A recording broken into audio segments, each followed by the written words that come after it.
Hello guys! Welcome back to Dave D TV. Today is celebrate natin ang ating ika 500 na subscribers. Guys, thank you sa lahat ng suporta na patuloy yung binibigay sa akin, na pagtitiwala nyo sa channel natin. Unti-unti tayong lumalago dahil sa, yun nga, sa pagtitiwala nyo at pagsuporta sa akin. So ngayon guys, as a part of our celebrating our 500 subscribers, so nagawa tayo ng Korean Spicy Noodle Challenge. So, ano ba nandito sa harapan natin? Ang nandito sa harapan ko ngayon ay yung samyang na black samyang times 2 and times 3. Titingnan ko kung kaya natin itong maubos, guys. Challenge ko sa sarili ko since 500 subscriber naman na tayo. So, try lang natin, diba?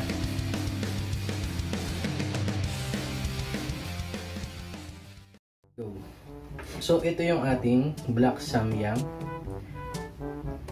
And then yung times 2 and then yung times 3 natin. Tapos syempre nakakaumay naman kung puro noodles lang kasi basic lang po sa akin. Isa na yung kumain ng maanghang. Kumakain ako ng Carolina pepper, pinakamaanghang na pepper sa lahat. Tsaka meron din tayo dito, ayan, kikiam and chicken wings. Simulan na natin ang laban.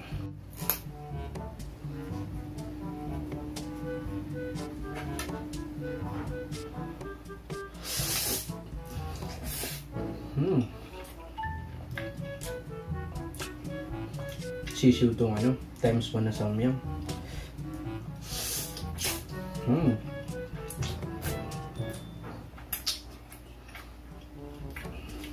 Pang normal lang pancit canton. Yung sweet and spicy.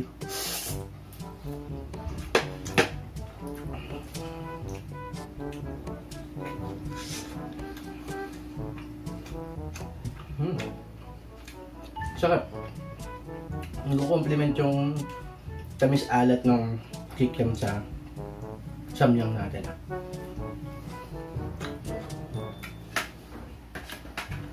Tayo naman ng times 2. Basic na basic lang sa akin ito eh.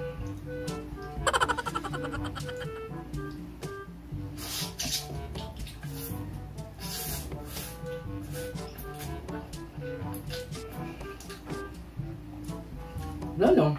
Kung wala namang effect, hindi naman siya maanghang. Parang normal na pancit canton lang. Hindi ako samay. Try natin itong dinadarin.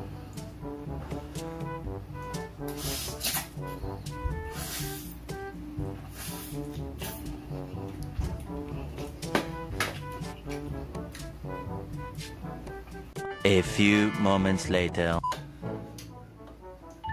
Basic na basic lang sa akin to. Hindi ko pinagpapawisan eh. Okay.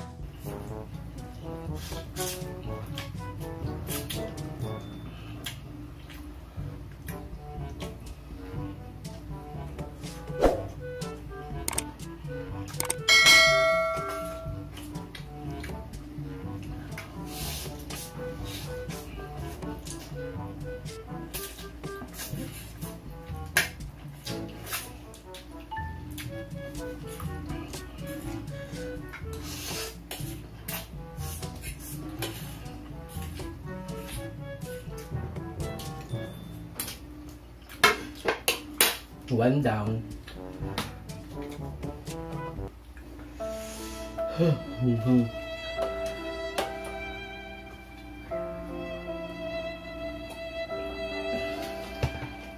Grabe ang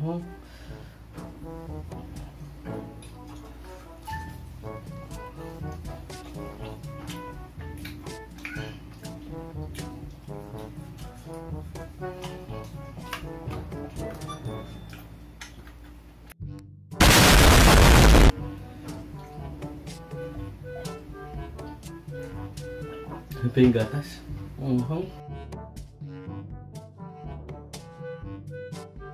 Ito yung gatas.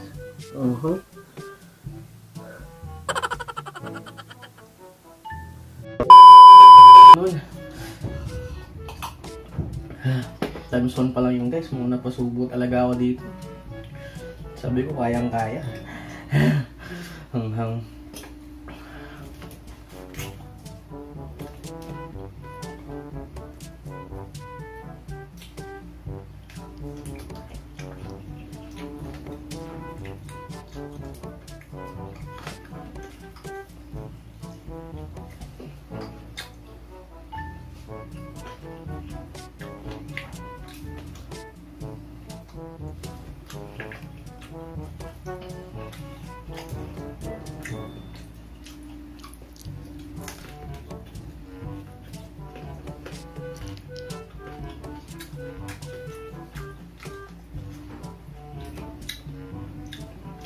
Ayan guys.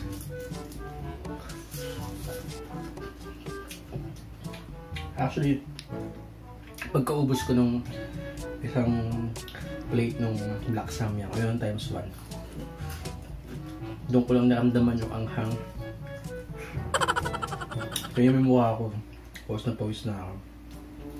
Sabay ko nga tayo samyang. Kasi tapos nung black or nung times 1, doon na tayo sa times 2. Chicken muna pakan ko.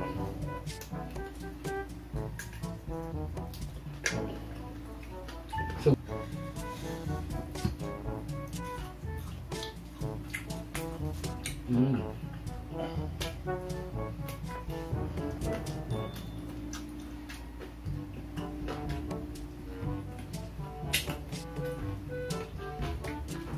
sarap na manok ah. Siya luto na manok. Gaw. Sarap na luto ng pinsan ko.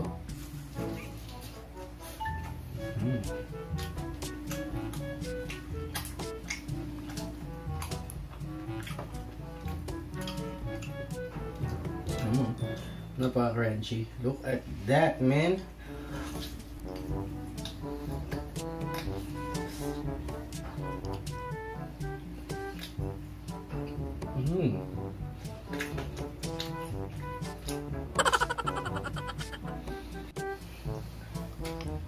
So, dito na tayo sa times 2.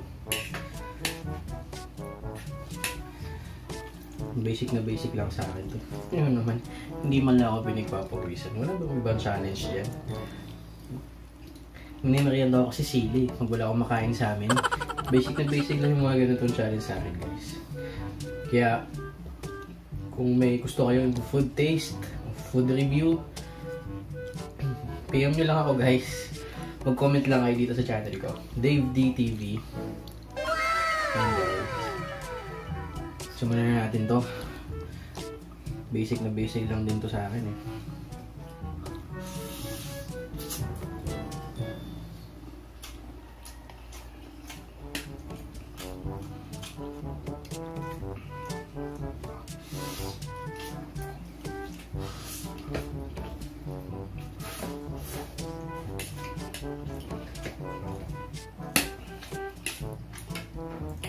Basic.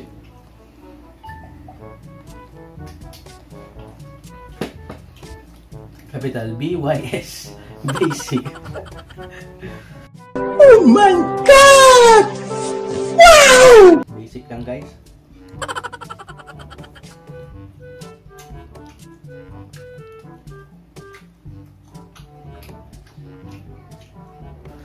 Yung times 3, bibigay ko na lang doon sa mga kasama ko dito sa bahay kasi busog na talaga ako eh. Anghang guys, luto ko lang. Pero di ba, napaka-anghang. Ayan, naggatas na nga ako eh.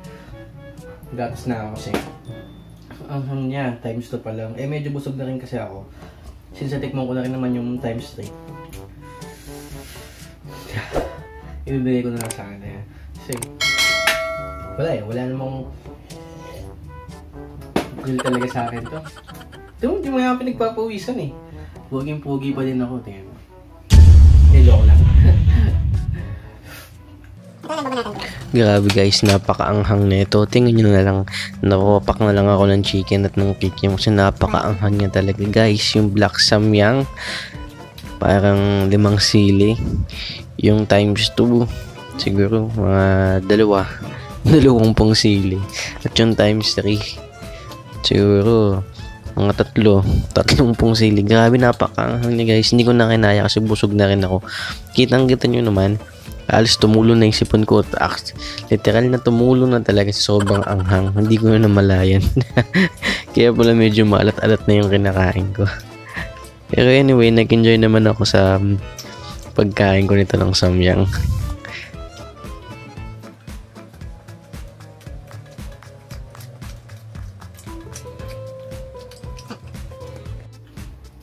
Guys, so na times 3, di ko kinaya. Napakanghang niya actually. Saka, busog na rin kasi ako eh. Dahil dalawang na yung naubos ko. Dalawang plato na. Times 1, times 2. Siguro kaya ko pa naman yung times 3. Kaso nga hindi makain yung chan ko. Medyo bloated na ako. Dami na ako makain. So yun guys. Hindi mo ulitin to. Ang hanghang, grabe. Ano ko na. Black Sam yung siguro pwede. Times 2, times 3. Hindi na siguro. Mahilig ako sa mga ang, pero hindi yung ganito anghang. Kakaiba siya, grabe. Hindi ko kanaya. Ano yung times 3. Pukiyabang lang ako, pero ang anghang niya, promise guys. Once na subukan nyo, baka magsisi kayo. Sabihin nyo na akong mahinang nila lang, wala akong pakialam guys. Kasi napakaanghang talaga, promise. Yun guys. Siguro dito na magtatapos yung video natin ito. Since tapos na rin naman, wala na naman din akong kakainin. So, gusto ko na magpasalamat sa lahat ng patuloy na sumusuporta. Maraming salamat po sa inyo. At sa mga aspiring YouTubers na gustong gumawa ng content, no? Push nyo lang yan guys. Tuloy nyo lang kung anong nasimulan nyo, kung balak nyo pala mag-umpisa. Ayan guys, tuloy nyo lang. Matulo si Pongpot. Tuloy nyo lang guys, no? Kasi doon talaga sa una, mahirap. Hindi mo alam kung may niwala ba sa'yo, may magsusubscribe ba sa'yo. Pero ang isipin nyo kasi, hindi subscriber yung habol nyo. Ang habol nyo is ma-share nyo yung passion nyo. Mapagbahagi kayo ng information. Masihan yung mga tao sa ginagawa nyo content. At huwag na huwag kayong gagawa ng content guys na para lang manghiya ng tao, para manakit ng tao. Very wrong yun guys. As long as wala kayong nasasaktang tao, wala kayong nasasagasaan, tuloy nyo lang yung kung anong balak nyo gawin. Tuloy nyo lang kung anong gusto nyo gawin content. At lalo na kayo, huwag kayong lalabag sa health protocol kasi tingnan nyo naman yung mga kaso ng COVID-19. Patuloy na tumataas guys. So keep safe everyone. Ayun guys. Maraming salamat ulit. Paulit-ulit ako nagpapasalamat sa inyo. Kasi nung ideal talaga sa inyo, wala ako dito. Kahit alam kong napakalayo pa ng kailangan kong habulin or kailangan kong pagsikapan, eh napakakataba ng puso at sobra ako nasisiyahan. Kasi nga, may nakaka-appreciate yung mga ginagawa natin content. Ayan. Yung mga likes and comments nyo sa mga content ko. Sobrang na-appreciate ko na yan. Ayan guys. So, every achievement na magagawa natin sa buhay natin, natin yun guys, i-cherish natin. Kumbaga, maging masaya tayo dahil kahit pa paano, little by little, may nangyayari sa buhay natin. Kaya, ikaw, kung may naisip kang gawin ngayon, simulan na. Wala namang mangyayari kung hindi mo susubukan, diba? At least kung sumubok ka, at least pa paano, lumaban ka. Kasi from the moment na hindi mo sinubukan at from the moment na tumigil kang maharap, wala na mangyayari sa'yo, dead end na yun. Yung buhay ay parang biyahe yan. Minsan matraffic, yung iba makakarating agad sa pupuntahan nila. Pero syempre, mas exciting, mas thrilling, or may thrill kapag medyo mahaba yung biyahe mo. Kasi bawat lugar na mapupuntahan mo, bawat lugar na madadaanan mo, marami kang matututunan. Kumpara dun sa mga taong nakarating na agad sa pupuntahan nila. So yun guys, keep safe again, and shoutout kay Room Zone pare, alam mo yan, Maraming salamat sa'yo. At manood kayo ng mga content ni Room Zone. Ayan, kung gusto niyo matuto ng mga editing skills sa pag-vlog, ayan, marami siya dyan. Puntahan nyo lang yung channel niya, YouTube channel, Room Zone. At maraming salamat sa panonood. This is Dave, DTV. Kung nagustuhan mo ang video na to, ay huwag ka nang mahiyang mag-like at pindutin ang subscribe button para updated ka sa mga lalabas kong video.